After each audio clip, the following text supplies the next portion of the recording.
Mari Bapak Ibu sekalian kita berdoa. Segala puji dan syukur kami naikkan kepadamu Tuhan atas berkat cinta kasih-Mu kepada kami semua, sehingga saat ini Tuhan kami boleh terkumpul lagi di Zoom meeting hari ini Tuhan. Kami akan mendengarkan berbagai banyak hal tentang pendidikan seks untuk anak usia dini. Biarlah Tuhan Engkau berkati parenting hari ini, biarlah Engkau berkati Ibu Lis Budiana yang menjadi pembicara di siang hari ini, beri Ibu hikmat, kebijaksanaan, dan kami semua yang mendengarkan materi ini juga biar diberi pemahaman, biar kami boleh mengerti apa yang kami dengarkan dari materi pada siang hari ini. Berkati juga Tuhan jaringan internet, listrik yang kami gunakan, sehingga boleh berfungsi dengan baik dan kegiatan ini boleh berjalan dari awal, pertengahan, hingga boleh berakhir dengan segala baik. Ini doa kami dalam nama Tuhan Yesus, kami berdoa dan mengucap syukur. Amin. Nah, Bapak Ibu sekalian, saat ini saya akan memperkenalkan pembicara kita yang cantik, Ibu Lis Budiana. Perkenalannya hanya singkat sesuai dengan info yang masuk kepada kami, bahwa Ibu Lis Budiana ini adalah sebagai dosen di FKIP Universitas Kristen Petra Surabaya. Dan untuk selanjutnya mungkin Ibu akan perkenalkan langsung mungkin berapa anak atau ada hal lainnya akan disampaikan. Oke, Bapak Ibu sekalian, mari kita persiapkan diri kita untuk menerima materi yang akan disampaikan oleh Ibu Lis Budiana. Dan anak-anak yang ada di rumah yang bersama dengan orang tua boleh duduk tenang ya, jangan dulu ribut-ribut, ganggu mama supaya mama papa bisa konsentrasi untuk mengikuti parenting di hari ini. Baik, kita akan langsung saja ya, dipersilakan Ibu Lis untuk membawakan materi. Selamat pagi semuanya. Semuanya bisa dengar suara saya dengan baik. Untuk Bapak, Ibu, orang tua murid, juga guru-guru, pimpinan, dan yayasan dari Ebenezer. Saya senang sekali pada siang hari ini saya dapat kesempatan untuk berjumpa, walaupun secara virtual. Kapan-kapan kita berjumpa muka secara langsung ya. Saya pengen ke Manado, ini udah lama tidak ke Manado.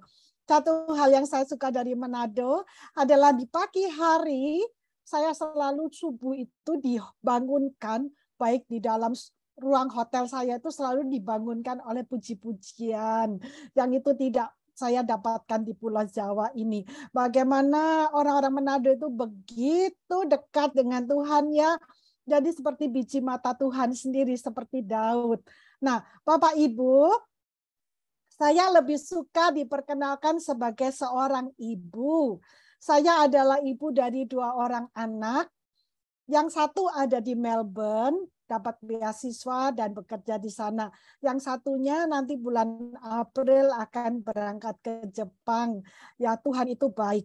Saya nanti akan cerita, saya selalu cerita dalam setiap parenting bagaimana dengan anak-anak saya dulu, karena pengalaman dengan mereka, membesarkan mereka itu tidak mudah ya, ada cucuran air mata, kemudian ada sebuah kerja keras, tetapi semuanya itu dapat dilalui dengan baik karena penyertaan Tuhan.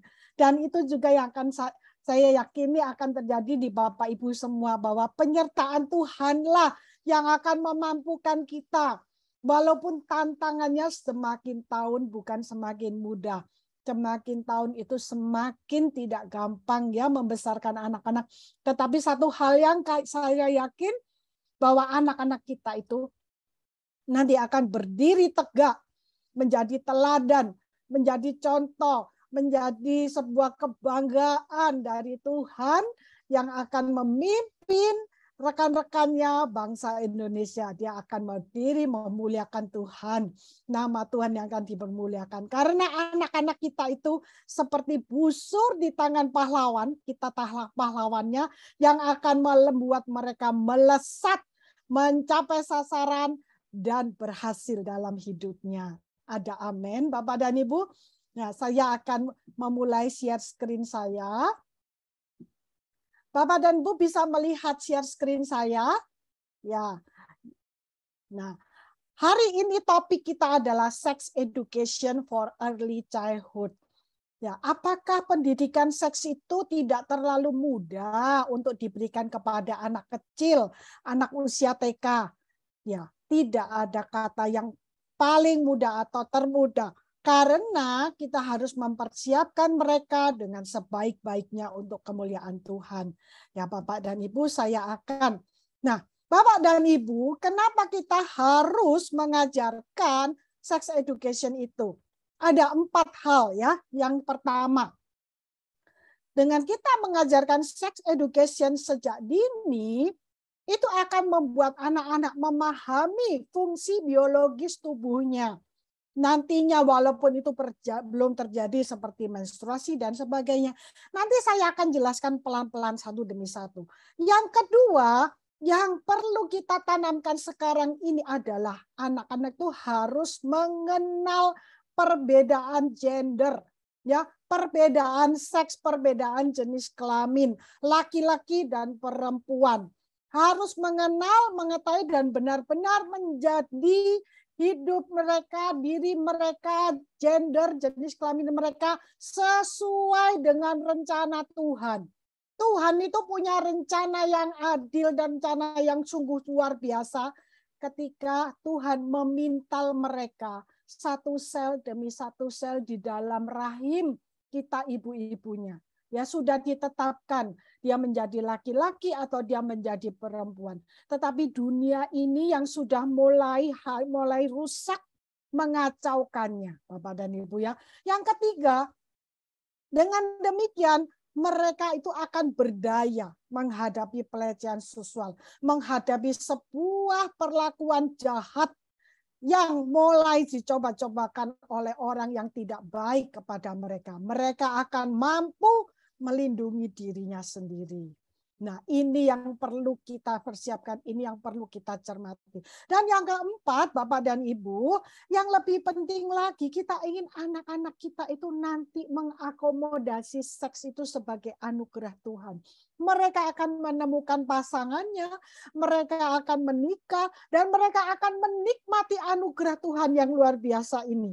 Itu yang perlu kita persiapkan sejak mereka masih kecil. Dan selain daripada itu, sudah dibuktikan oleh riset bahwa 89% kejahatan seksual itu dapat dihindarkan jika pemahaman yang tepat tentang seksualitas itu dan yang benar itu dimiliki atau dipahami oleh anak sejak balita. Bagaimana caranya? Kita akan kupas tuntas satu demi satu ya Bapak dan Ibu. Yang pertama, bagaimana caranya mengajarkan anak untuk memahami fungsi biologis tubuhnya. Nah, Bapak dan Ibu tidak usah bingung, tidak usah galau, tidak usah beli buku biologi, kedokteran, dan lain sebagainya. Santai aja sehari-hari ketika mereka bertanya, kenapa mama itu perempuan, kenapa papa itu laki-laki, apa bedanya? Kenapa papa berkumis, keluar kumisnya? Kenapa kok mama nggak keluar kumisnya? Nah, walaupun kadang-kadang kita bergurau ya Bapak dan Ibu, tapi tidak apa itu pertanyaan anak. Satu contoh ya, saya masih ingat Bapak dan Ibu ya. Anak-anak itu kan dia masih bingung, ini perempuan, ini laki gitu ya. Nah, pada suatu hari saya bawa anak saya kan 2 cowok, jadi yang gede kakaknya, adiknya, jadi kakaknya kurang lebih umur 7 atau 8 tahun, adiknya masih kecil, beserta dengan sepupunya gitu ya, temannya juga yang kebetulan juga cowok semua. Mengunjungi adik bayi yang baru lahir. Jadi teman rekan sekerja saya, guru itu punya adik bayi. Jadi kita berkunjung gitu ya, kita menengok adik bayi itu. Nah, di situ di ruang tengah itu ya kita bercengkerama. Saya melihat bahwa anak saya dengan 3 orang laki-laki teman kecil-kecilnya itu lagi berdiri mengelilingi box bayi. Bayinya ini perempuan, Bapak dan Ibu ya, beda gender dengan mereka. Kemudian bayinya ini pipis dan pasti diganti sama ada pengasuhnya atau neneknya begitu. Nah, melihat anak 4 laki cowok kecil ini lagi lihat aja. Terus anak saya itu dengan sok taunya yang usia 7 tahun lebih itu dia bilang ini, tuh kan, udah dibilangin nggak percaya, anak perempuan itu pantatnya di depan. Ya mungkin Bapak dan Ibu ketawa, karena kan ini cowok, jadi dia punya penis ya. Ketika dia lihat bayi perempuan tidak ada penisnya, dia dengan asumsi sendiri aja dia ngomong anak perempuan itu pantatnya di depan. Nah, ketika kita mendengar ini, kita nggak marahin, "Hus, kamu ngaco," gitu ya. Enggak. Tapi ini akan jadi bahan yang sangat baik ketika kita bisa menjelaskan lebih lanjut. Nah, kita jelaskan anak perempuan itu seperti mama, tidak punya penis dan sebagainya. Kemudian ada nih anak saya juga lagi ya, ketika saya pulang kerja dia tuh teriak-teriak, "Ma, si Mbak itu mimisan dari pantat," dia bilang gitu. Ya mungkin kan perempuan ya, jadi si Mbaknya ini, neninya ini dia lagi menstruasi, terus ada ceceran sedikit gitu menembus bajunya atau gimana. Nah, dia kan taunya ketika seseorang itu bleeding, mengeluarkan darah itu kan mimisan, dan itu biasanya kan keluar dari hidung seperti dia. Nah, tapi dia lihat ini kok di belakang tubuh si mbaknya. Jadi dia asumsi sendiri aja. Mah, si mbak itu mimisan dari pantat. Nah, di saat inilah kita kesempatan untuk menjelaskan. Jadi fungsi biologis tubuhnya itu bagaimana, baik laki-laki atau perempuan. Walaupun saat itu belum dialami gitu ya. Dan kita mengajarkan mereka untuk memahami fungsi biologisnya setubuhnya sendiri itu dengan serius dan santai. Secara ilmiah, Bapak dan Ibu. Secara ilmiah itu bukan berarti harus pakai buku kedokteran, tapi secara ilmiah itu dimulai dengan kata-kata istilah yang sesungguhnya. Namun berkonteks sehari-hari seiring bertambahnya usia anak gitu ya. Dan karena ilmiah itu artinya anggota tubuh itu tidak digantikan dengan nama benda lain atau binatang. Ya. Organ seksual itu diciptakan Tuhan demikian adanya, mulia dan berguna.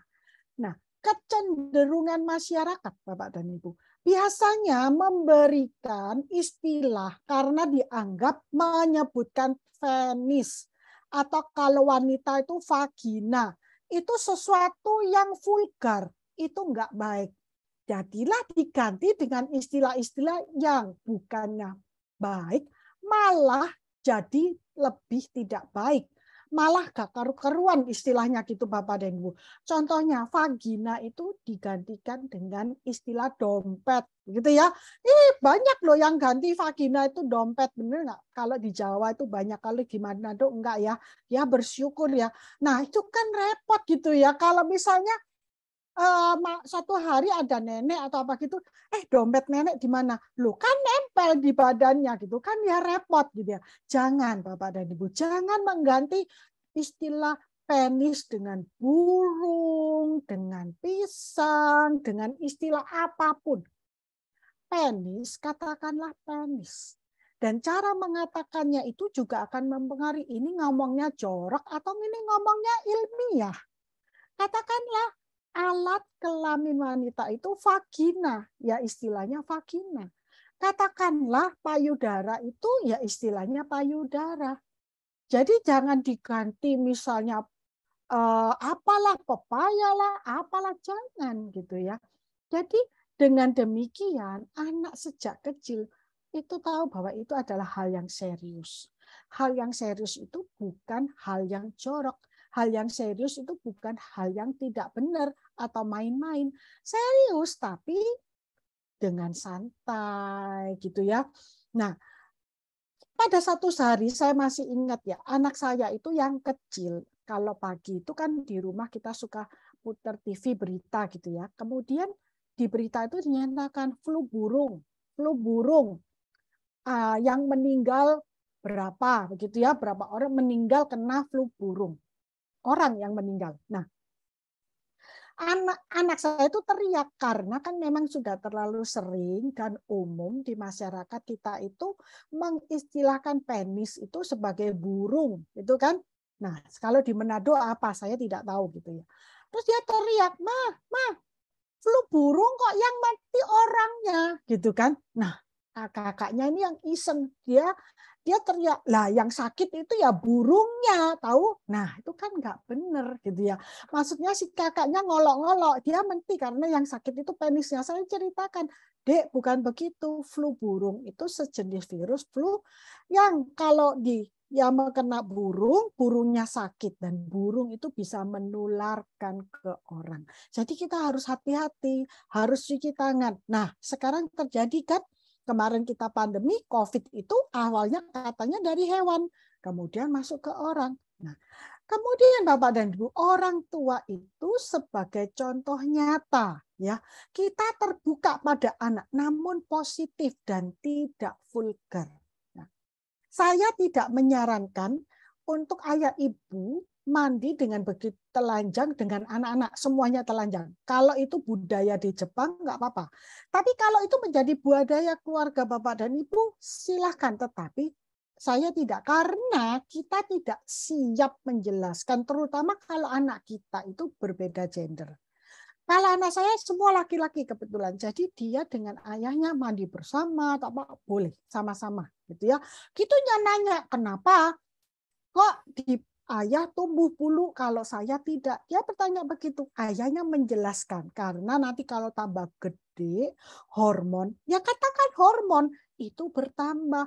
Hormon itu artinya sudah siap gitu ya untuk memiliki anak. Jelaskan saja dengan yang sesungguhnya, tanpa olok-olok, tanpa mengganti-ganti istilah, malah nggak karu-karuan ya. Kemudian yang kedua, ini yang penting Bapak dan Ibu, bagaimana caranya mengajarkan anak untuk mengenal perbedaan gender ya. Kenapa ya, terutama anak sekarang ya, di zaman sekarang ini saya sedih sekali karena udah seperti Sodom Gomora itu ya sudah nggak karu-karuan gitu. Nah, ini adalah apa ya, menyimpang dari prinsip-prinsip kerajaan Allah mereka itu ya. Kita harus mengajarkan kepada anak sedini mungkin tentang ini. Ketika anak kita laki-laki, ya jadikan dia laki-laki. Ketika dia wanita, ya jadikan dia wanita. Tidak ada pilihan, Bapak dan Ibu. Janganlah cowok itu dijadikan wanita. Oh, lucu ya, lucu gitu ya. Cowok pakai baju cewek, pakai daster dan sebagainya. Saya sangat serius tentang hal ini. Saya mengatakan tidak. Kemudian Bapak dan Ibu, terutama di gereja ataupun di sekolah Kristen, ketika kita mengadakan drama-drama, jangan mengorbankan anak kita, Bapak dan Ibu. Kita tahu bahwa di lingkungan kita itu ada si jahat. Si jahat itu berkeliling mengincar kita, mengincar anak-anak kita. Roh jahat itu kita tidak ingin kita lengah, ya. Jadi jangan pakai cerita yang cewek itu jadi cowok dan yang cowok jadi cewek. Itu sungguh bukan sesuatu hal yang boleh dipermainkan, Bapak dan Ibu. Firman Tuhan itu sudah jelas dalam Kejadian 1:27. Allah menciptakan manusia itu menurut gambarnya. Jadi kita ini gambar Allah. Dan menurut gambar Allah itu diciptakannya dia laki-laki dan perempuan. Laki-laki dan perempuan diciptakannya mereka. Nah, dan tidak ada pilihan, no choice. Jadi kita akan menjadikan anak laki-laki kita sebagai lelaki sejati. Kita akan menjadikan anak perempuan kita sebagai wanita sejati. Gitu ya Bapak dan Ibu. Nah, saya itu dulu ketika anak-anak masih kecil itu biasanya kalau kita berenang itu dengan suami ya, dengan suami dan anak-anak. Karena anak-anak saya itu laki-laki, biasanya setelah selesai berenang, mereka itu akan mandi dibantu oleh ayahnya, gitu ya. Masuk ke kamar mandi bagian cowok. Saya akan, karena saya wanita sendiri, ya terpaksa mandi sendiri di tempat bagian wanita. Ya, saya tidak membawa anak saya masuk ke dalam kamar mandi wanita. Ya, waktu itu saya nggak terlalu kenceng-kenceng banget, tapi memang kenyataannya itu seperti itu gitu ya. Nah kan saya nggak ingin, kadang-kadang kita kan nggak bisa melarang gitu ya pengunjung kolam renang yang lain gitu kan. Jadi biasanya kebiasaannya itu begitu. Nah, pada satu hari suami saya lagi pelayanan keluar kota, lagi nggak available, tapi saya bawa anak-anak berenang. Nah, saya pikir yang kakaknya kan udah cukup besar. Kamu mandi sendiri, Kak, gitu. Adikmu kamu bantu. Tetapi adiknya nggak mau dibantu sama kakaknya. Dia ngotot. Maunya saya suruh masuk ke kamar mandi cowok. Saya bilang, nggak bisa, Dek. Mama nggak bisa masuk kamar mandi itu. Kenapa kok nggak bisa? Karena itu kamar mandinya tempat cowok. Ada banyak om-om di situ. Mama malu. Lah dia bilang gini, saya juga nggak mau masuk ke kamar mandinya tempatnya cewek itu, Ma. Di situ banyak tante-tante, adik malu. Nah, disitulah saya itu baru saya sadar bahwa kita sejak awal itu harus melatih, membiasakan. Karena pembiasaan, karena latihan itu amat sangat berharga.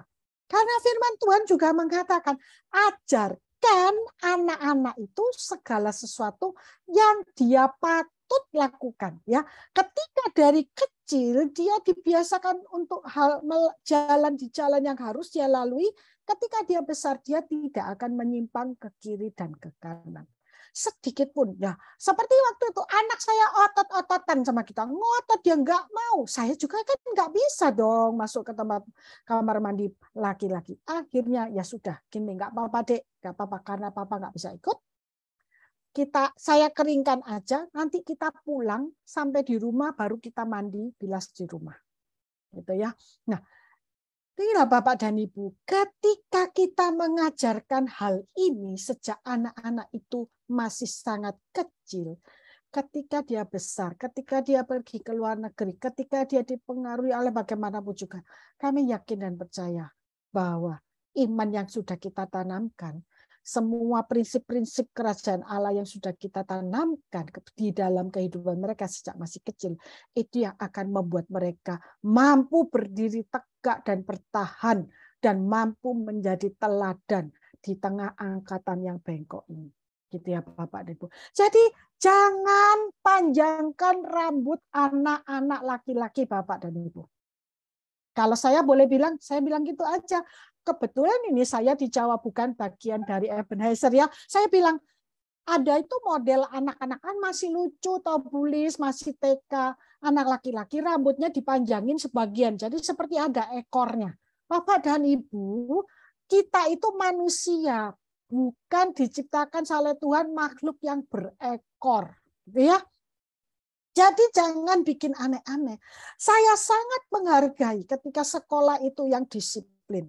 Tidak boleh rambut panjang, tidak boleh berekor. Itu betul Bapak dan Ibu. Itu tindakan disiplin yang amat sangat betul. Karena apa? Karena apa yang ditetapkan ketika mereka kecil, ketika mereka masih di dalam lingkungan, dalam perimeter kita, itu kita masih bisa, masih mampu melatih. Namun ketika mereka nanti besar, ketika mereka keluar dari perimeter kita, keluar dari lingkungan kita, kita sudah tidak mampu apa-apa terhadap mereka. Ya, dan disitulah akan berbuah setiap tindakan kita, disiplin kita ketika mereka masih kecil.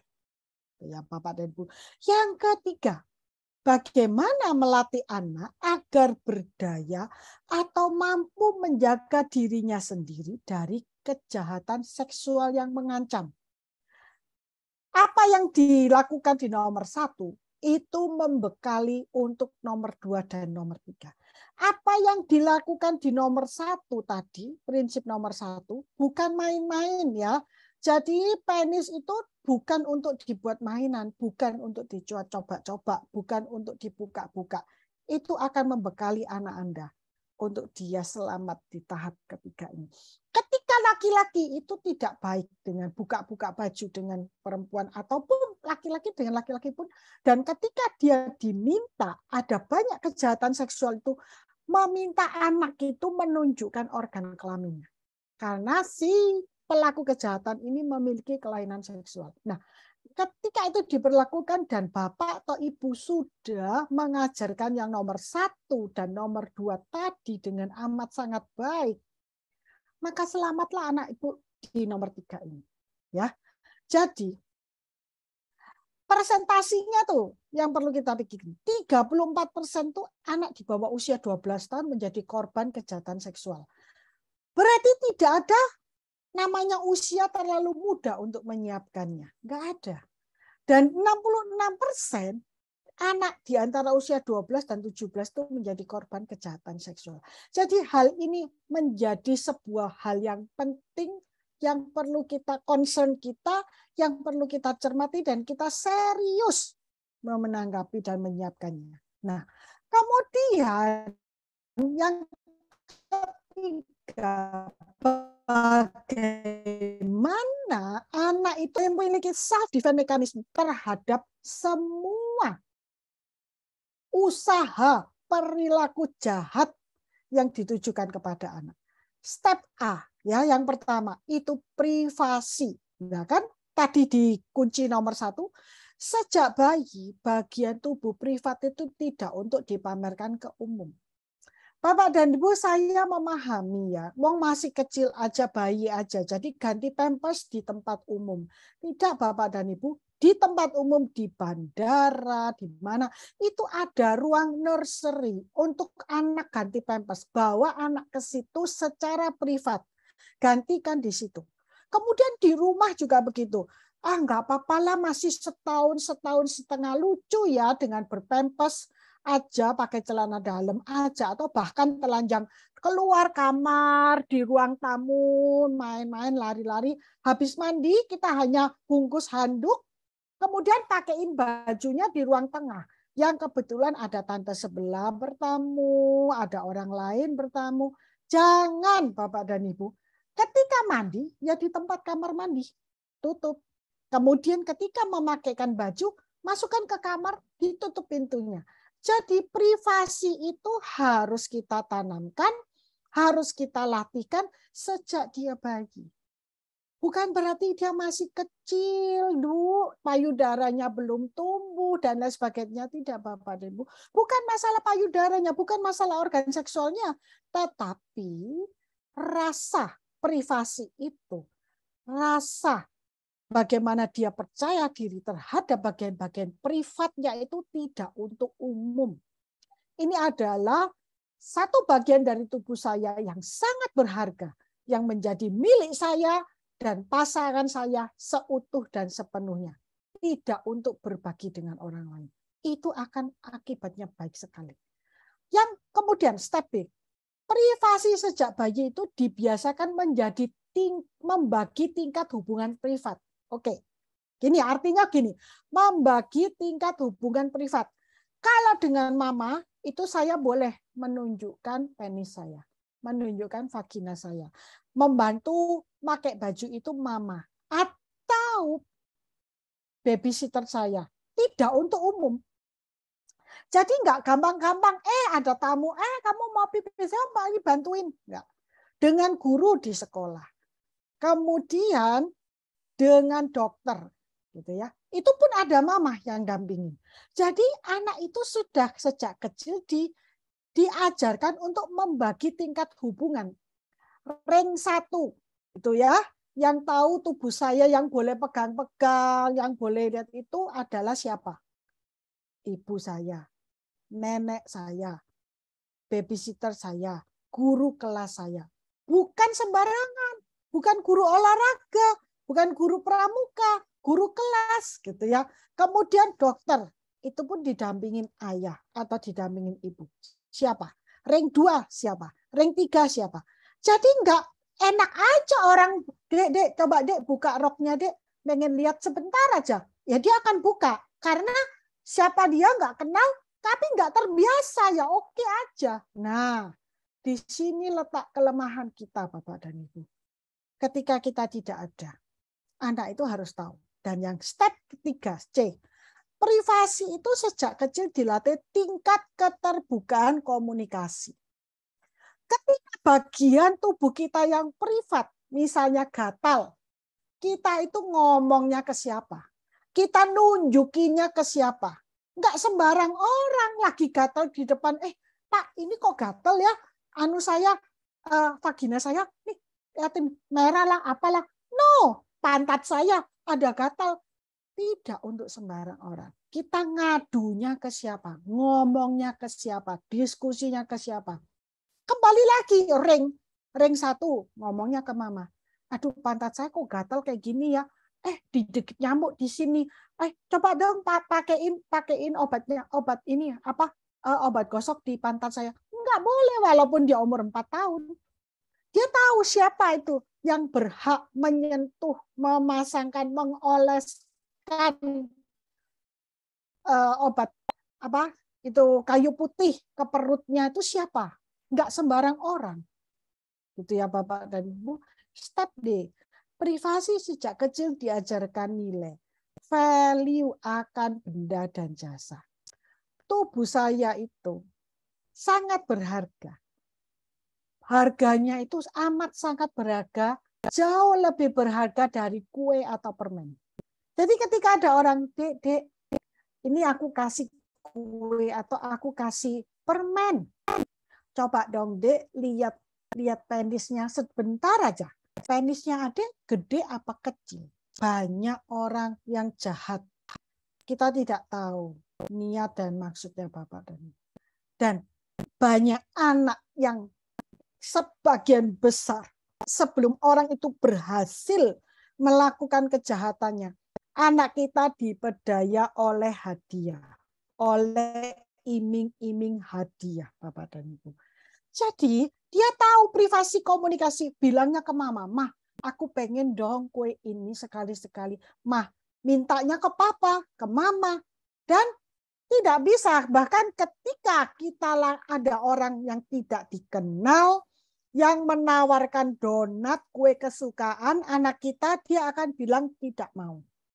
Karena dia tidak tahu itu yang bukan yang dia kenal. Bukan di ring 1 atau ring 2-nya. Nah, step D. Jadi privasi Bapak dan Ibu. Step E yang terakhir, itu privasi. Artinya perkataan orang luar itu tidak berarti apa-apa. Kalau orang lihat bilang, alah kamu penisnya pasti kecil, pasti segini, nggak percaya. Oke, lihat dong, nggak, dia nggak percaya. Dibilang, kamu itu jelek, kamu itu gendut, cobalah kamu itu nggak laku apapun.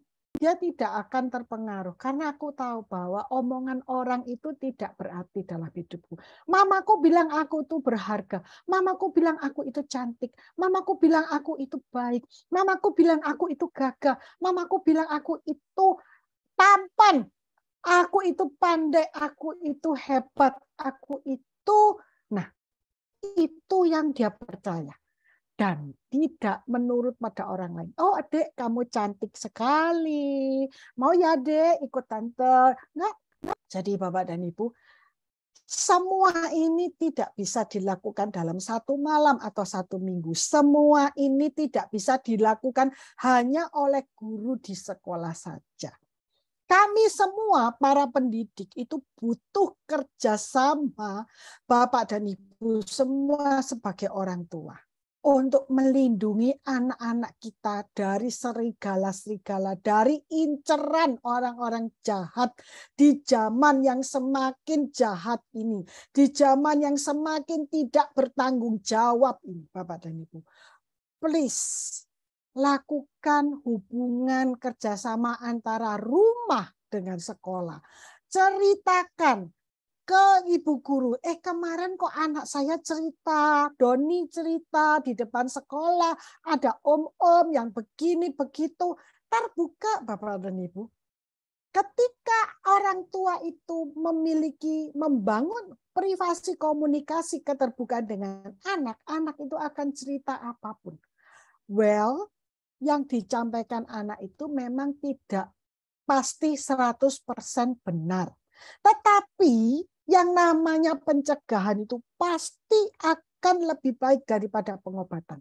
Terutama untuk ini, ketika seorang anak itu sudah rusak, sudah jadi korban dari kejahatan seksual, Bapak dan Ibu, itu seperti keramik yang sudah pecah, baik direkatkan kembali, tetap akan ada cacatnya, Bapak dan Ibu, dan itu sulit sekali penanganannya.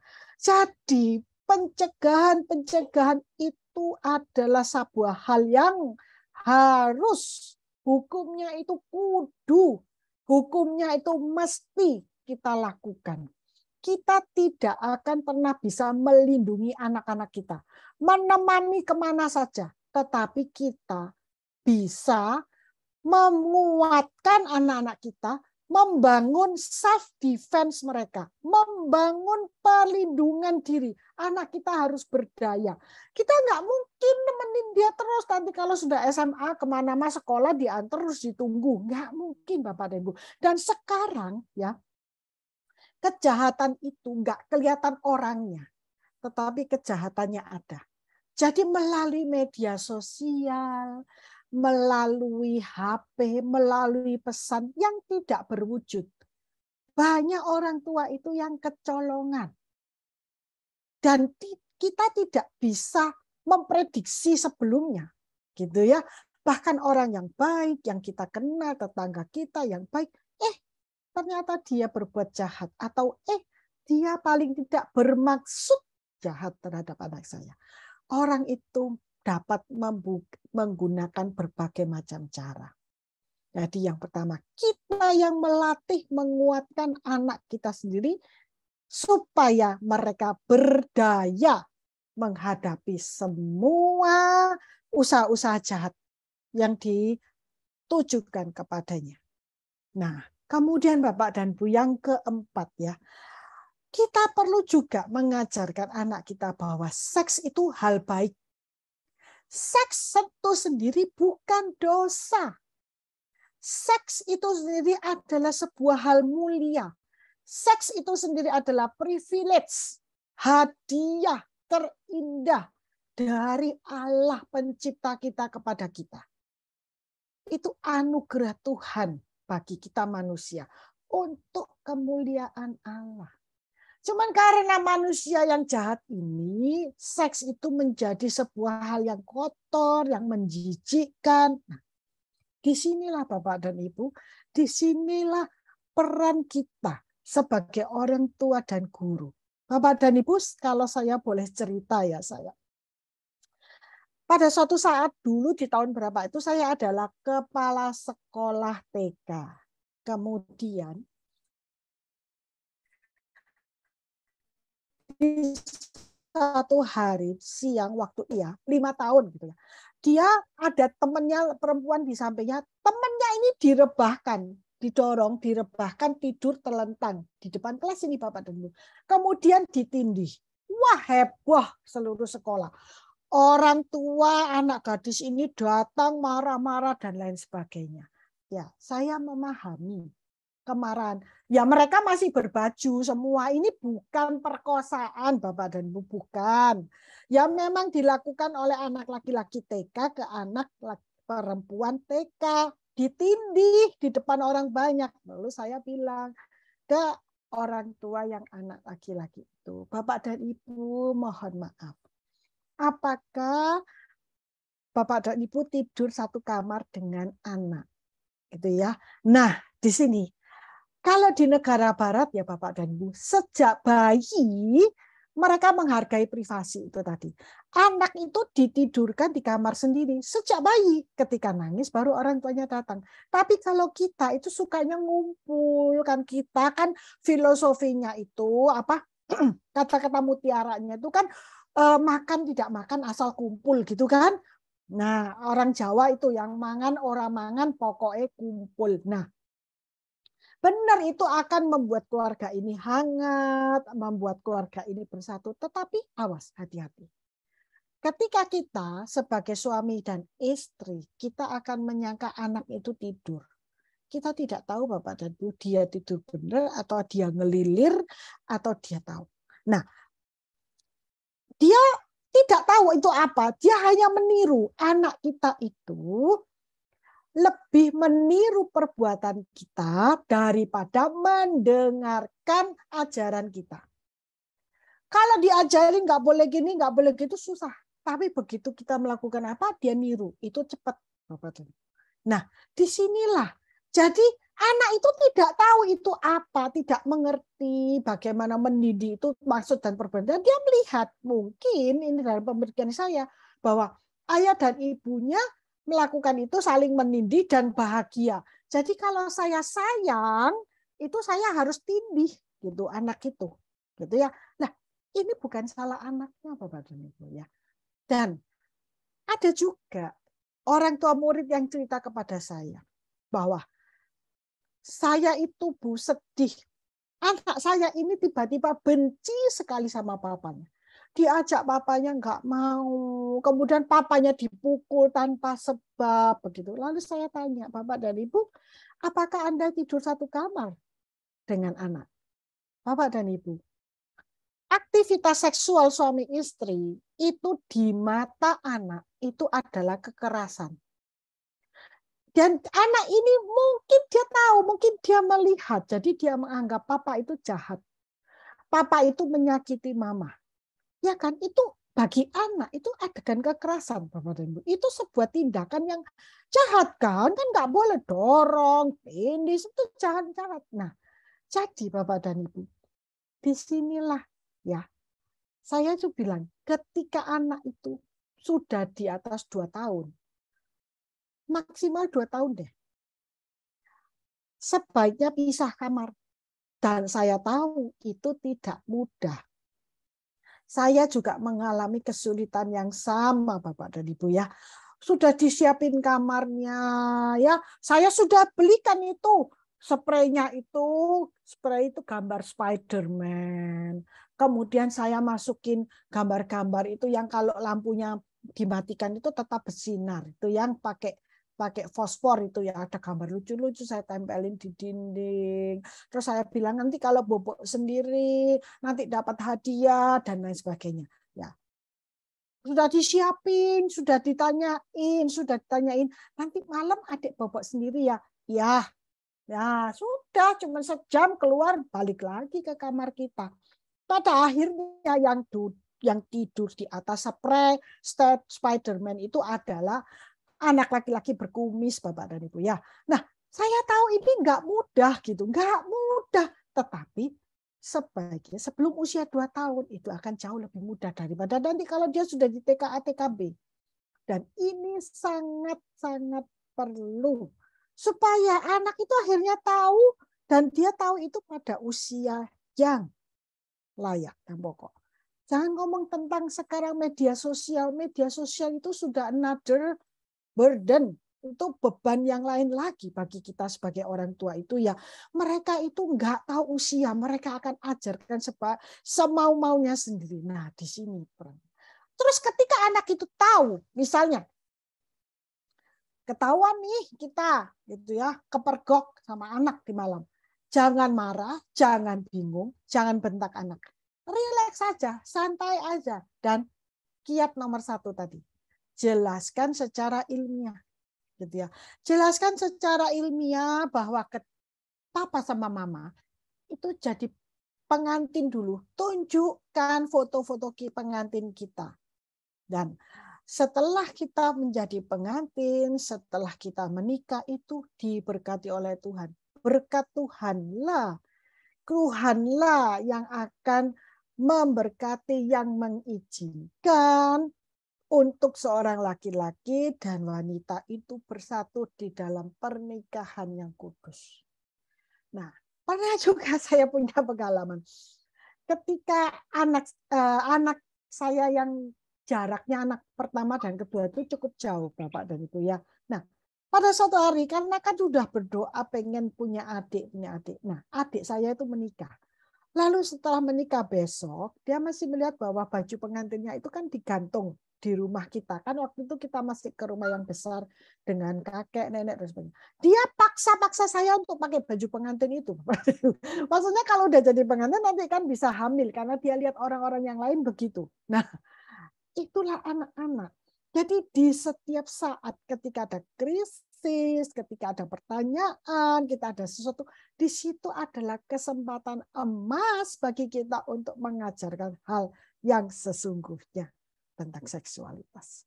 Dan ajarkan kepada mereka bahwa ketika masih bayi itu Tuhan yang menjadikan. Sehingga kejadian mereka itu dahsyat dan ajaib. Dan dia itu disayang. Demikian juga adik, ketika adik mau datang, itu disayang sama Tuhan. Dan kita tunjukkan bahwa kita itu bersemangat ya menyambut kehadiran buah seksualitas kita. Dan ceritakan juga kenangan indah bagaimana waktu dia itu dikandung, bagaimana dia lahirkan. Saya juga cerita, kamu kok nggak suka sih buah mangga asem dulu waktu kamu di dalam perut mama. Gara-gara kamu nih di perut mama itu suka sekali mangga asem. Kamu sekarang nggak suka ya, padahal dulu waktu kamu masih kecil di perut mama kamu suka dan sebagainya. Jadi masa-masa bayi.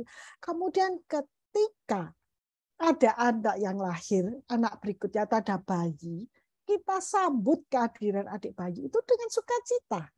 Sehingga kehamilan yang diinginkan, kehamilan yang terjadi karena pernikahan yang kudus, itu adalah hal yang baik. Dan itu adalah berkat, itu adalah anugerah Tuhan.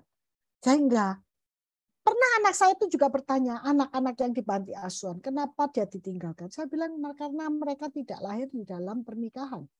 Saya jelaskan secara ilmiah itu tadi. Dengan kata-kata yang saya harap dia bisa mengerti di usianya yang 6 tahun. Dan ya itu. Itu yang kita jelaskan kepada mereka Bapak dan Ibu.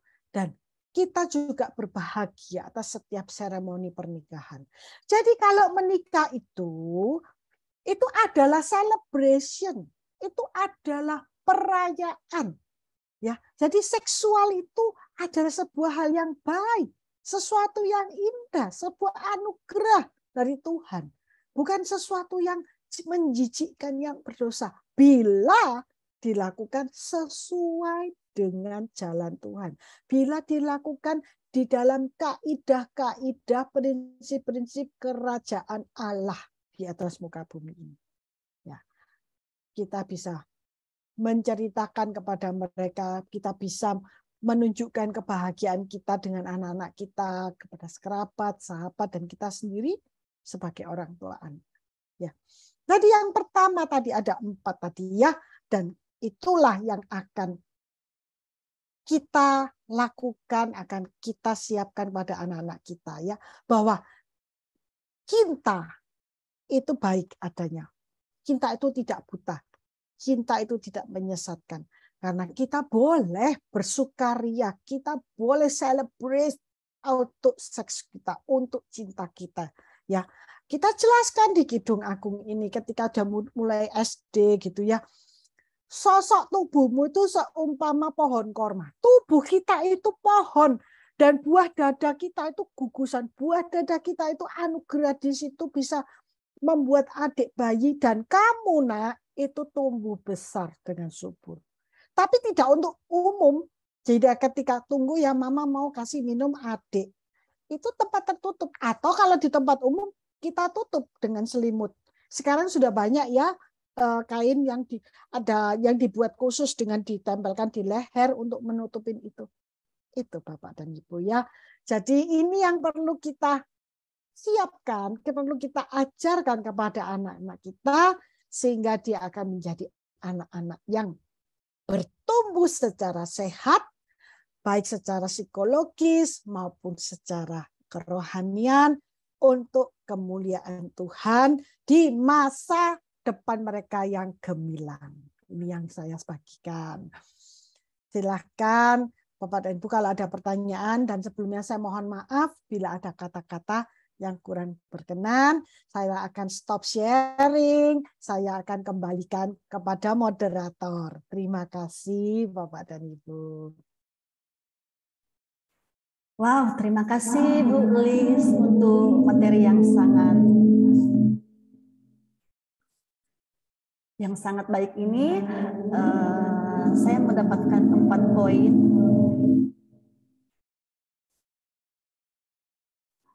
4 hal penting dari materi ini. Yang pertama, bagaimana cara kita mengajarkan fungsi biologis untuk anak. Yang kedua, bagaimana cara kita mengajarkan atau mengenalkan anak tentang perbedaan gender. Kemudian yang ketiga, yang saya dapat, bagaimana melatih anak agar mampu menjaga dirinya sendiri dari kejahatan seksual yang mengancam. Dan kemudian ada self defense mekanisme, yaitu ada hal-hal privacy yang harus kita tanamkan untuk anak-anak dan harus kita jalankan juga. Dan yang terakhir, bagaimana mengajarkan anak bahwa seks adalah hal baik sebagai anugerah Tuhan yang mulia. Nah, Bapak Ibu sekalian, kesempatan ini saya akan buka untuk tanya jawab. Dipersilakan bagi Bapak Ibu kalau ada yang ingin bertanya, boleh masuk di dalam kolom chat ataupun bisa raise hand.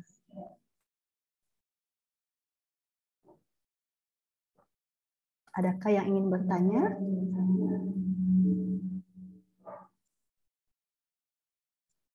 Ya, kalau belum ada, Ibu, please dari saya boleh. Ya, ini Bu. Silakan Ibu, silakan. Ini saya hanya mau saya punya cara dari saya sendiri untuk memperkenalkan anggota tubuh buat anak saya. Jadi saya kan ada hal yang tidak bisa dipegang oleh orang lain, khususnya anak saya. Jadi saya menerapkannya dengan cara mengambil boneka. Jadi dari boneka saya mengajarkan bahwa ini adalah bagian dari anak laki-laki, bagian penisnya, tangannya, lengannya, bagian dada. Begitu juga ada boneka yang untuk perempuan yang bisa saya ajarkan untuk lebih mudah mengenalkan bagian organ tubuh buat anak-anak. Selain kita mau langsung megang bagiannya sendiri, saya menggunakan media boneka. Kira-kira boleh seperti Ibu itu ya, Bu? Tidak harus memegang alat dari anak-anak laki-laki itu, tapi lewat media boneka. Sudah melengkapi presentasi kami. Jadi dan boleh begini.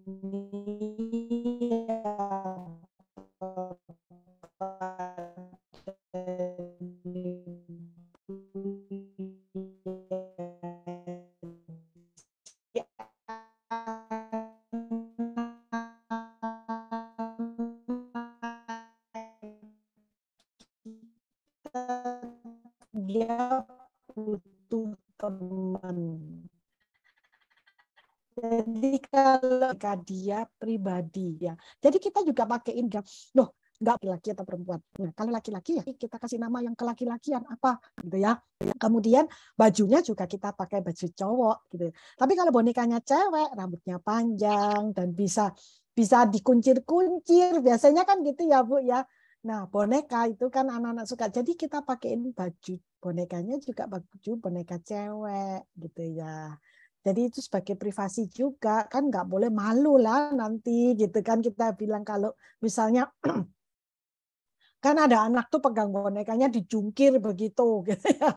Kakinya dipegang jadi roknya misalnya kebuka atau apa, kita bilang malu kan, kasihan nanti siapa kita panggil nama bonekanya misalnya Lara atau siapa gitu bonekanya. Boleh Ibu, boleh sekali. Aduh, terima kasih untuk masukannya. Ini melengkapi ya pembelajaran saya hari ini. Puji Tuhan, terima kasih.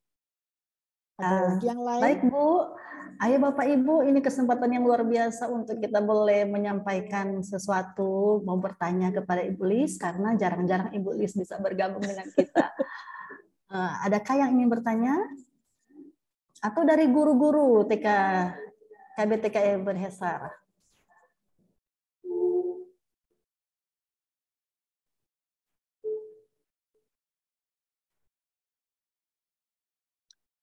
Bapak dan Ibu, kalau ternyata ya Bapak dan Ibu, anak kita itu kita ketahui anak kita itu misalnya dia nonton film porno, gitu ya. Dia kan nggak ngerti gitu, diajak teman lewat HP-nya teman atau apa. Terus gimana reaksi kita? Satu, kita jangan marah. Jangan marahin anak. Ya, kamu nih gimana sih? Malu-maluin atau enggak? Enggak usah. Kita tanya aja ke dia, kamu tadi nonton film apa? Kemudian itu loh ada om-om sama tante-tante telanjang. Ya. Terus kamu pernah lihat mama telanjang? Kamu pernah lihat mama sama papa telanjang berbarengan? Nggak pernah kan? Kenapa nggak pernah? Lah karena kembali lagi tadi kita jelasin yang pertama itu privasi. Tuhan yang menciptakan setiap bagian dari tubuh kita. Ada bagian tubuh yang memang boleh dilihat di luar. Misalnya telinga kita, tangan kita. Tapi ada juga yang memang itu harus ditutup. Ingat. Karena itu hal yang harus dilindungi sama Tuhan. Sama kayak Adam dan Hawa itu akhirnya dia pakai baju. Nah, kemudian kita tanya lagi, apa yang kamu lihat yang dilakukan oleh om dan tante itu? Kita bilang,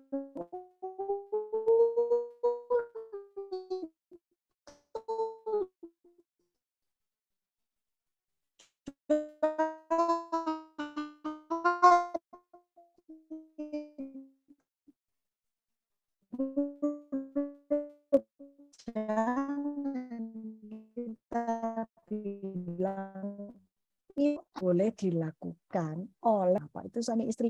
Dan kalau sudah menikah dan dia oleh bapak gembala, itu boleh. Dan karena itu memang diciptakan Tuhan untuk tujuan.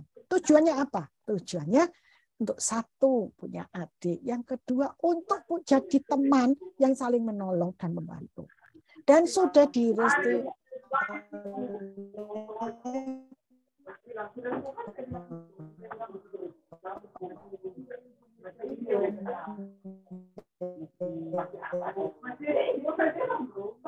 kita jelas dan apa tontonkan itu harusnya privat, itu harusnya sendiri, hanya 2 orang itu, tidak di video, tidak ditonton oleh orang lain atau pihak ketiga.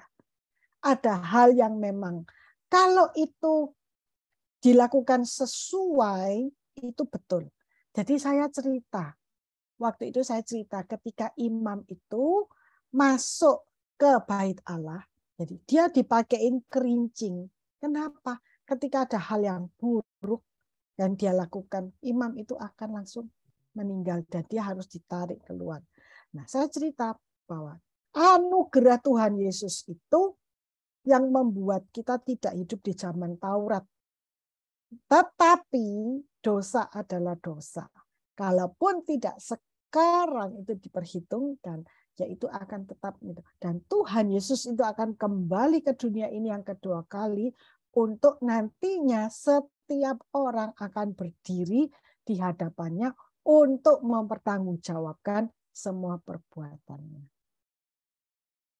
Ajak dialog Bapak dan Ibu secara pribadi, secara khusus. Dan kalau di TK mungkin enggak ya. Mungkin dia nggak ngerti aja diajak sama siapa, kakaknya atau temennya, ya ceritakan aja. Yang di SD. Tapi sekarang zaman ini aduh semakin mengerikan ya. Bahkan ada bentuk boneka atau bentuk kartun. Tapi porno. Itu Bapak dan Ibu. Ada pertanyaan Bapak dan Ibu? Silahkan. Ya, Ibu Lis, ini ada titipan pertanyaan dari Ibu Kepala Sekolah. Pertanyaannya, Bu, apakah anak laki berambut panjang hanya pada usia dini saja? Saat remaja, oke-oke saja. Mungkin ada yang bertanya seperti itu ya sama Ibu Kepala Sekolah. Kemudian dijawab, Tuhan Yesus rambutnya panjang juga. Betul. Jadi dia membandingkan, kira-kira bagaimana ya seperti pertanyaannya. Terima kasih. Betul. Ya, memang Bapak dan Ibu ada misalnya orang yang berambut panjang gitu ya. Tetapi itu adalah yang saya jelaskan tadi itu untuk sebagai bantuan bagi kita untuk menekankan kepada anak kecil bahwa dia laki-laki. Nah, ketika Tuhan Yesus itu kok rambutnya panjang? Karena pada waktu itu budayanya semua laki-laki rambutnya panjang. Tetapi laki-laki adalah laki-laki.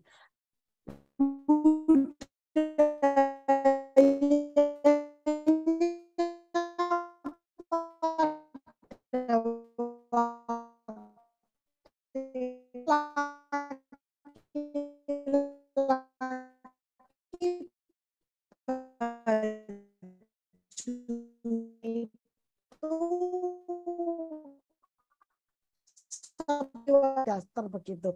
Karena itu supaya laki-laki tahu ada laki-laki yang laki-laki mau memberi celah sedikit pun untuk akhirnya gini Bapak dan Ibu, ketika coba aja googling ya, untuk orang-orang yang mengalami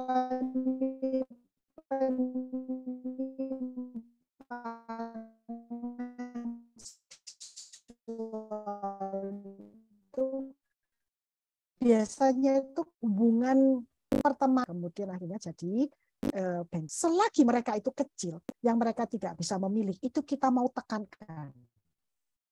Ketika mereka nanti besar, misalnya mereka seniman, mereka mau berambut panjang, tetapi mereka tahu dan mereka tuh yakin mereka itu laki-laki. Nah, itu nggak masalah. Jadi maksud saya ketika masih kecil itu untuk membedakan, untuk menanamkan, untuk mengajarkan bahwa dia laki-laki dan dia tidak berbeda dengan wanita. Nah, itu yang saya tekankan. Jadi begitu ya Bapak dan Ibu ya. Ya, baik. Terima kasih Bu. Satu lagi pertanyaan bisa? Oh, ada yang mau Boleh. bertanya?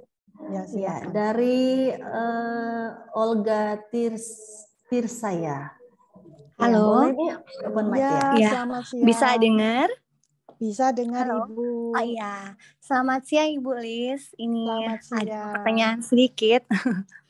Iya, tadi kan dipaparkan Ibu Lis mengenai sebaiknya itu anak kalau bisa itu tidur sendiri. Nah, itu sih juga memang menjadi satu masalah orang tua sekarang. Apalagi kita Ya. hidup di Indonesia. Mungkin dari pertanyaan kami mungkin ya saya mewakili dari mungkin para orang tua yang anaknya masih tidur sama orang tua. Mungkin Ibu Lis ada kiat-kiat atau mungkin saran yang bisa kita praktekkan mungkin. Ya, ya begini Bapak dan Bagaimana Ibu. caranya?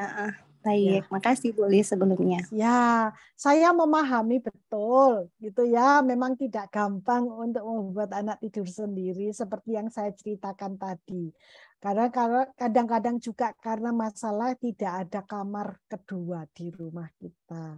Jadi kita tinggal di apartemen, kalau di kota besar di apartemen, studio yang jadi satu kamarnya, ataupun kita di satu kamar yang di rumah yang kamarnya hanya satu. Nah, yang menjadi concern di sini adalah Bapak dan Ibu, ketika hubungan suami istri itu kita lakukan, itu anak itu melihat atau anak itu tahu, dan anak tidak memahami apa yang terjadi. Jadi ini juga merupakan salah satu sebab musabab juga, menjadi salah satu juga usaha bagi kita untuk menerapkan pendidikan seksualitas yang baik dan benar sejak dini kepada anak-anak. Jadi permasalahannya itu di situ Bapak dan Ibu. Jadi kalau memang memungkinkan, mungkin anak itu tidak perlu kamar yang mewah, tapi kalau bisa dibuat penyekat atau dibuat tersendiri, dan nanti anak mulai diajarkan untuk tidur sendiri. Atau kalau memang satu kamar gitu ya beramai-ramai, justru yang pindah Bapak dan Ibu. Gitu. Yang penting permasalahannya itu di situ, permasalahannya dipisahkan kamar itu. Seperti yang saya ceritakan tadi, Ibu ikutin dari awal, Bu. Udah tahu ceritanya tadi ya. Gitu ya, Ibu. Nah, anak itu belum paham, belum sampai ke tahap itu gitu. Jadi dia nggak menyadari dan dia bingung gitu. Itu dia menyangka bahwa ayahnya itu jahat sama ibunya. Jadi tiba-tiba dia benci, tiba-tiba dia pukulin ayahnya. Kan dicari tahu masalahnya apa. Dan anak ditanya kan belum tentu dia bisa cerita kenapa kok tiba-tiba dia benci sama papanya gitu kan. Gimana anaknya ngomongnya gitu. Itu Bapak dan Ibu. Itu dari pengalaman saya sih gitu kan, kita nggak tahu ya gitu yang terjadi pada anak. Nah, itu sih Bapak dan Ibu. Jadi diusahakan gimana. Ya saya akhirnya berhasil setelah beberapa bulan itu akhirnya mulai tidur sendiri. Tapi gini, anak-anak itu tidur di kamarnya sendiri. Tetapi saya tidak pernah mengunci pintu kamar saya. Ya kecuali kalau saat-saat tertentu aja dikunci, habis itu dibuka lagi. Jadi setiap kalau malam mereka nggak bisa tidur atau mereka takut, khawatir, mereka mau masuk ke kamar kita, ya tinggal buka aja. Terus masuk naik di atas ranjang, masuk di tengah begitu ya. Atau kalau dia sakit perut, kalau dia butuh kita, lagi galau gitu ya, lagi sedih atau apa, dia bisa datang ke kita anytime. Tapi dia punya kamar sendiri. Dan akhirnya gini jadi reward.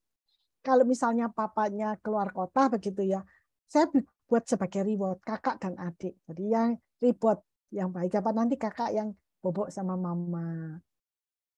Atau gantian nanti adik yang bobok sama mama. Atau ketika saya juga luar kota, nanti yang bobok sama papa,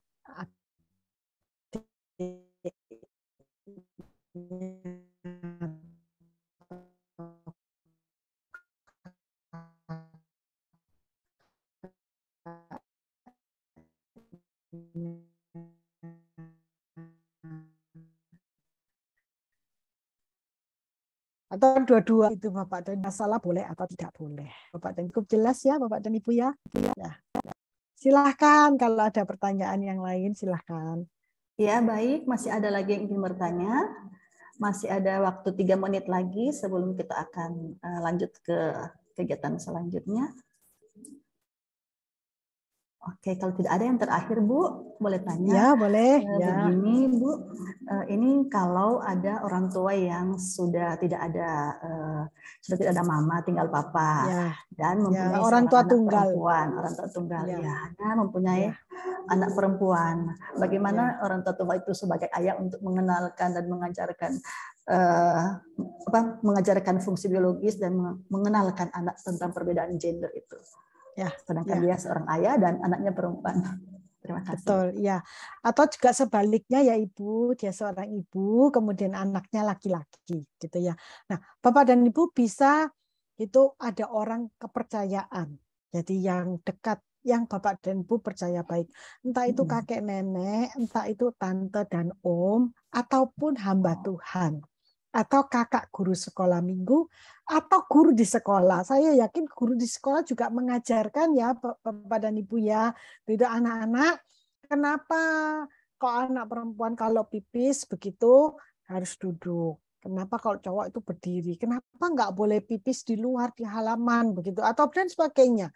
Nah, kenapa nanti deh kalau udah di SD itu mulai kita ngajarin anak-anak kenapa harus pakai bra mulai kelas 3 SD, udah mulai pakai mini set, istilahnya apa ya kalau di Surabaya itu bra yang masih untuk anak-anak itu namanya mini set. Saya bawa itu mini set ke sekolah, masuk saya di kelas SD, dan setelah saya jelaskan ke anak perempuan, murid-murid perempuan, saya jelaskan juga ke murid laki-laki. Jadi kalau kalian laki-laki itu bisa pakai singlet, kaos singlet ya. Kalau di dalam itu pakai mini set. Gunanya untuk apa? Ya memang berbeda. Jadi kalau udah mulai gede, itu mulai tumbuh daging, mulai tumbuh payudaranya. Itu ada gunanya. Itu diciptakan oleh Tuhan. Itu kan makanya laki-laki dan perempuan itu berbeda. Dan walaupun Bapak dan Ibu ada orang lain yang satu gender yang akan menolong kita, tetaplah terbuka untuk pertanyaan bagi anak-anak Bapak dan Ibu. Jadi seperti tadi Bapak dengan anak perempuan, nggak apa-apa cerita dulu Mama, itu begini, mamamu itu waktu hamil kamu begini, mamamu itu juga setiap bulan itu menstruasi. Ini mungkin konteksnya anaknya kalau udah SD ya, kalau masih TK masih nggak ngerti gitu ya. Jadi ceritakan apa gunanya softtek itu. Nah, pada satu hari anak saya tuh bongkar softtek saya. Oh, di dalamnya tuh ternyata kapas, terus gini gitu gini. Waktu zaman dulu belum banyak ya pampers bayi. Jadi saya jelaskan itu gunanya untuk apa. Dan dia nanya, dia mikir, nggak sakit ya mah? Loh, nggak sakit karena ini alami. Tuhan sudah menolong. Dan setiap bulan itu akan bleeding, tiap bulan akan keluar darah. Saya jelaskan dengan baik. Karena itu, mama juga harus jaga, harus minum vitamin, nggak boleh capek-capek. Kalau itu gunanya untuk apa? Saya jelaskan bahwa wanita itu punya telur juga, gitu. Tapi bukan telurnya keluar seperti ayam begitu, bukan. Itu ada di dalam, nggak ada cangkangnya. Saya jelaskan ketika dia bertanya. Itu di SD sih. Nah, ketika telur itu tidak dibuahi dalam 1 bulan, telur itu akan luruh, akan jatuh, akan keluar dalam bentuk darah menstruasi. Justru itu sesuatu yang kurang baik itu yang tidak diperlukan oleh tubuhnya mama. Jadi itu sama Tuhan dikuras keluar, didorong keluar. Saya jelaskan gitu. Nggak apa-apa kalau misalnya hanya orang tua tunggal itu ayah, nggak apa-apa. Ke toko, ajak beli celana dalam untuk anak perempuannya, ajak beli bra atau miniset untuk anak perempuannya, biar dia yang pilih. Tapi kita nggak merasa malu, kan dulu ada mamah kita, papanya juga sama antar mamah gitu. Boleh kalau misalnya anaknya mau pipis gitu, nggak perlu masuk ya, jadi anterin, tungguin, papa tunggu di sini ya, gitu. Kamu bisa sendiri kan. Nah kalau mau di rumah mau bantu, boleh gitu. Jadi kalau misalnya pakai celana panjang atau pakai sulit, kamu pakai dulu celana dalamnya, dek. Kamu pakai sendiri kayak gini. Terus ini habis itu yang ini kayak gini nih. Kalau pakai jeans, kalau misalnya mau pakai baju daerah itu gini, coba aja. Gak apa-apa kita diskusi sama anak kita yang berbeda gender sama kita. Kan kita orang tuanya, biar dia terbuka. Saya ada teman gitu yang istrinya meninggal gitu. Jadi anaknya itu udah remaja itu udah, Papa, kayaknya tuh anak itu tuh naksirnya sama gua. Bapaknya itu bilang, bener nih, dia yang naksir kamu atau kamu yang suka sama dia. Iya, kalau dia itu cakep ya. Kalau yang itu kayak gini, yang itu nggak apa-apa loh diskusi itu sama anaknya. Nggak apa-apa, justru itu perlu, justru itu harus. Jadi anak itu, Pak, aku dapat surat dari sini. Pak, aku dapat hadiah dari ini. Pak, cowok itu kayak gimana? Nah, saya pengen nanya besok-besok kalau kamu mau punya pacar, kamu pengennya kayak siapa deh? Ya, dia bangga sekali, senang sekali si ayah ini bilang ke saya, dia bilang tuh si adek gitu ya, bilang nanti kalau aku mau punya pacar, aku mau yang kayak papa deh gitu, yang profesinya juga gitu kan, berarti sudah berhasil kan, kehidupan berdua itu dekat gitu, anak perempuan sama ayahnya nggak masalah gitu ya Bapak dan Ibu.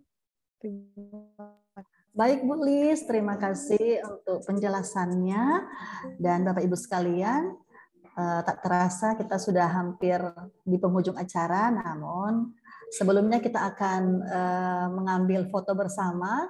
Sebelum ada penyampaian dan doa, dipersilakan untuk tim multimedia untuk dapat mengambil foto bersama. Oke, Bapak Ibu, ada 5 slide. Kita akan foto bersama. Mohon Bapak Ibu yang kameranya masih ditutup untuk dibuka. Sebentar.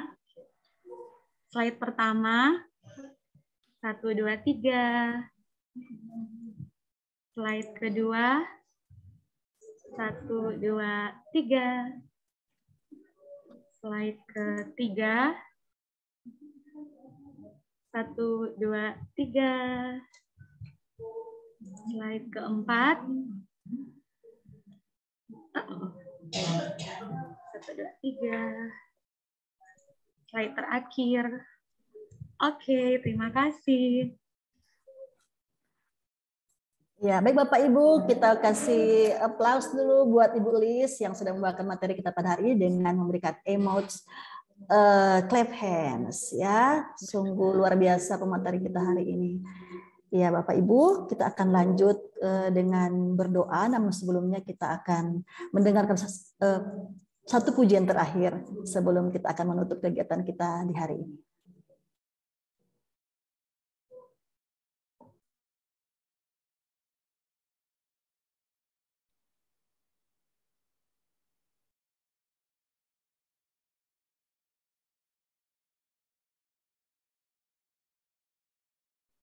Ada yang Bapak? Ya.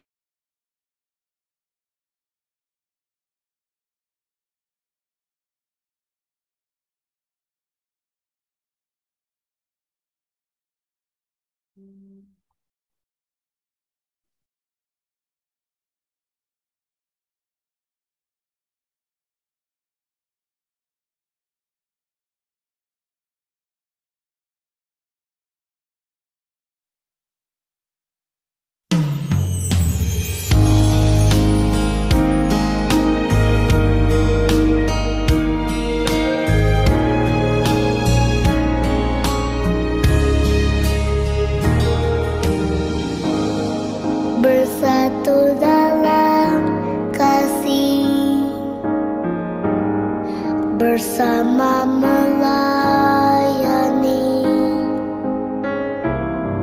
dan saling mengampuni.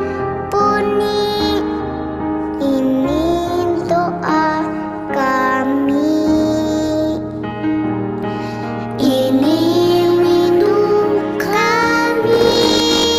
Aku dan seisi rumahku memuji dan memuliakan-Mu. Penebusku, penyelamatku, penolong dalam hidupku. Aku dan seisi rumahku mengangkat tangan mengandalkan-Mu, bersatu hati mengasihi-Mu, melayani Tuhan seumur hidupku.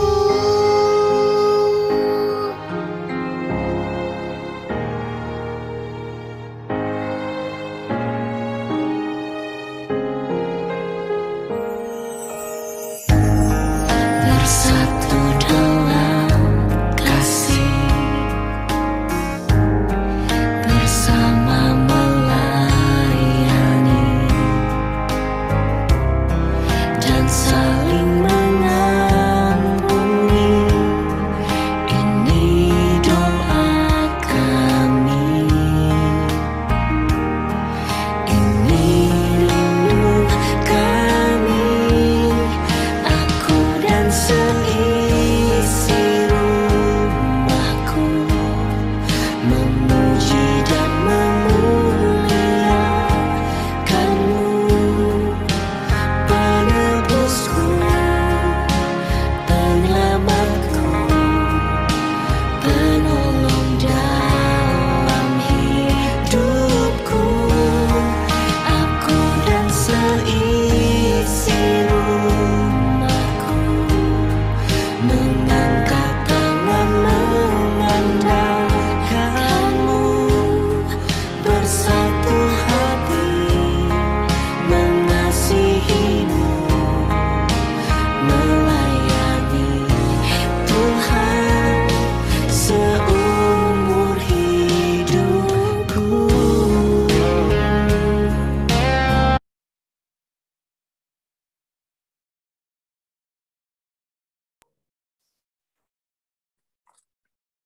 Mari berdoa. Allah Bapa yang di surga, kami bersyukur kepadamu karena kami boleh merasakan berkat-Mu yang limpah lewat ceramah saat ini. Biar kiranya Tuhan memberkati setiap orang tua agar punya kemampuan, hikmat, bijaksana di dalam menolong anak-anak mereka untuk bertumbuh dengan baik dalam pengenalan akan tubuh mereka, sehingga Tuhan mereka punya pengertian yang luas untuk dapat melindungi diri mereka. Dan kami percaya kami punya pelindung yang selalu bersama-sama dengan kami. Kami punya pelindung yang selalu menjaga anak-anak kami. Oleh sebab itu kami bersyukur kepadamu, Engkau Tuhan yang bukan hanya menyelamatkan kami, memberikan hidup yang kekal, tetapi kami percaya Engkau juga menyelamatkan kami, menyelamatkan anak-anak kami dari segala macam kejahatan di sekitar mereka yang ada pada saat ini. Terima kasih ya Tuhan. Kami mohon Engkau juga memberkati Ibu yang sudah membawakan ceramah, Ibu Lis, agar supaya Tuhan dia diberi kekuatan, kesehatan, dia diberi hikmat untuk semakin dipakai oleh Tuhan, sehingga banyak orang yang dapat tertolong lewat apa yang diberikan oleh Ibu ini lewat ceramah-ceramah yang diadakan. Terima kasih Bapak, kami percaya Engkau mendengar doa kami yang kami naikkan Hanya di dalam nama Tuhan Yesus, Tuhan dan Juru Selamat kami yang hidup. Amin.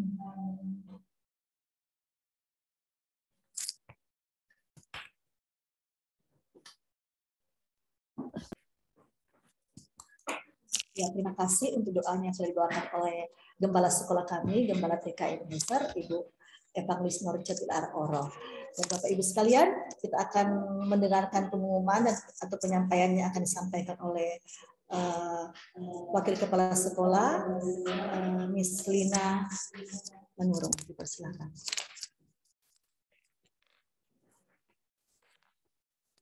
Shalom, selamat siang Bapak Ibu yang diberkati Tuhan.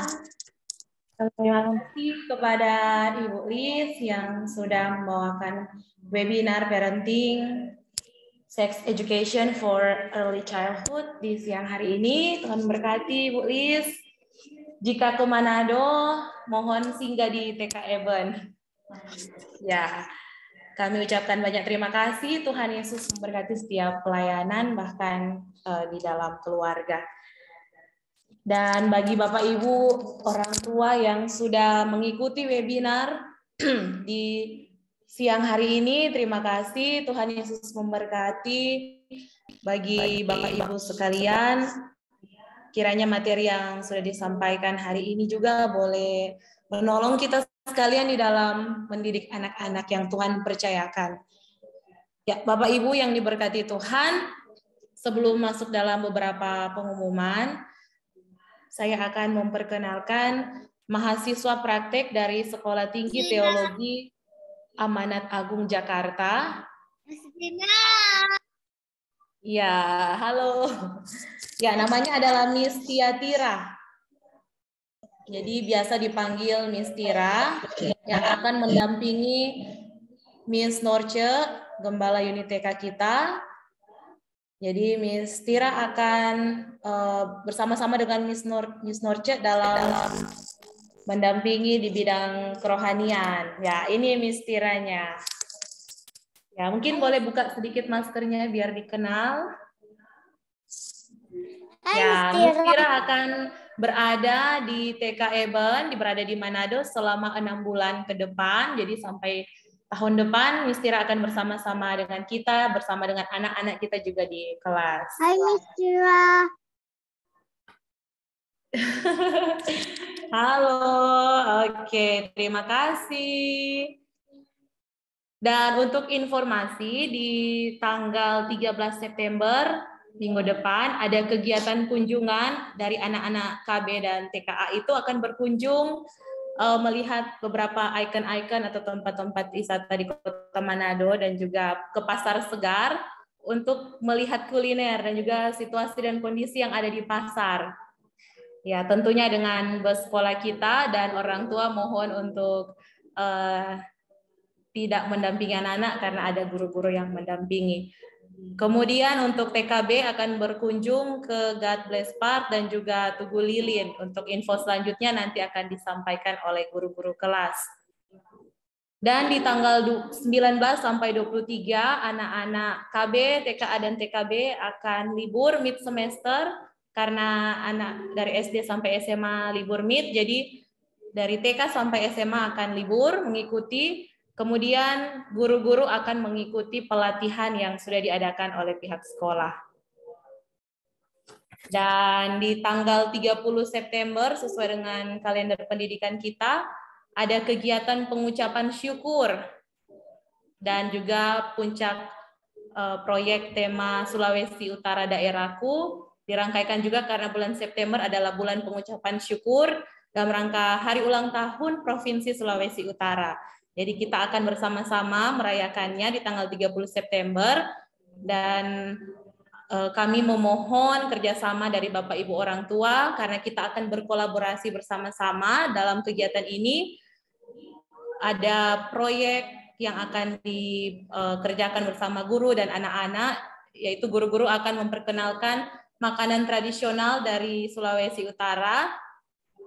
Nanti guru-guru akan menyuruh anak-anak untuk memilih mana yang makanan yang mereka akan buat bersama-sama dengan guru-guru dan juga di kelas.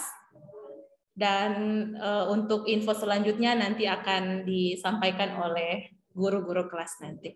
Demikian penyampaian dari kami. Selamat makan siang bagi Bapak Ibu dan selamat berweekend, berakhir pekan besok dan hari Minggu. Tuhan memberkati. Ya, Bapak Ibu sekalian, kita sudah selesai kegiatan hari ini di Parenting Group. Sekali lagi ucapkan terima kasih buat Ibu Lis yang sudah bergabung dengan kami semua, orang tua wali murid, bahkan guru-guru yang ada di TK Kristen Ebenezer.